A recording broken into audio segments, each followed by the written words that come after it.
तो आपके पास ये एक मेटल कंडक्टर है, मान लीजिए इसकी इनिशियल रेजिस्टेंस है R1 एट टेम्परेचर T1। आपने टेम्परेचर T1 से बढ़ाकर T2 कर दिया, रेजिस्टेंस R1 से बढ़कर R2 हो गई। It is found experimentally that increase in resistance firstly depends on original value.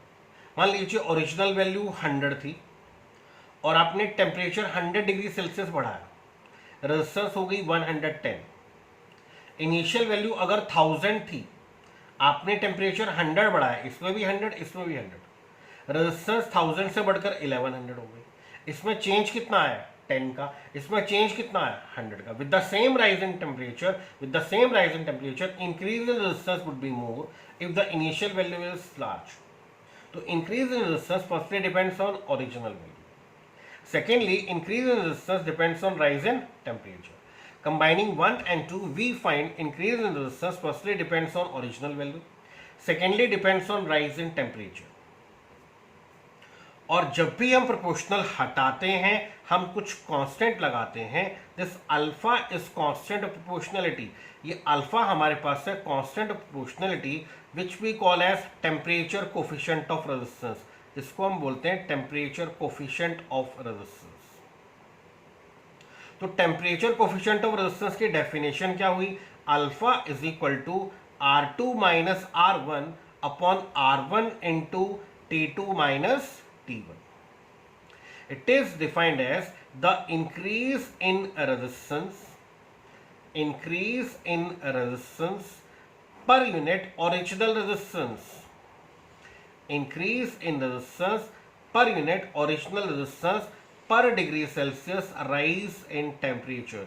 Increase in resistance per unit original resistance per degree rise in temperature. अब एक चीज अल्फा आपको मिलता है, alpha is equal to R2 minus R1 upon R1 into T2 minus T1। एक चीज का ध्यान रखना, for metals and conductors, metals और कंडक्टर्स के लिए आप टेम्परेचर बढ़ाएंगे, T2 is greater than T1। Temperature बढ़ाएंगे, रेजिस्टेंस बढ़ जाएगी, R2 is greater than R1, the value of alpha would be positive. For semiconductors और इंसुलेटर्स, सेमीकंडक्टर्स के लिए या इंसुलेटर्स के लिए ध्यान रखना, इंसुलेटर्स क्या है? जो कंडक्ट नहीं करते। कंडक्ट क्यों नहीं करते? क्योंकि इनकी initial resistance is very high, इनके पास फ्री इलेक्ट्रॉन नहीं है, आपने टेम्परेचर बढ़ाया, T2 is greater than T1, there is a probability, इस बात की प्रोबेबिलिटी है कि इलेक्ट्रॉन फ्री हो जाए, और अगर इलेक्ट्रॉन फ्री हो गया तो रेजिस्टेंस कम हो जाएगी, R2 is less than R1. In that case, the value of alpha is negative. तो मेटल्स और कंडक्टर्स के लिए अल्फा पॉजिटिव होता है, सेमीकंडक्टर और इंसुलेटर के लिए अल्फा की वैल्यू नेगेटिव होती है। एंड अल्फा के यूनिट्स क्या होते हैं वो भी देख लीजिए।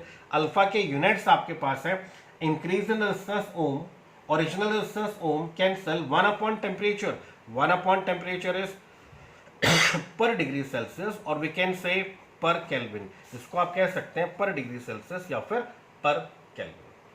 क्लियर?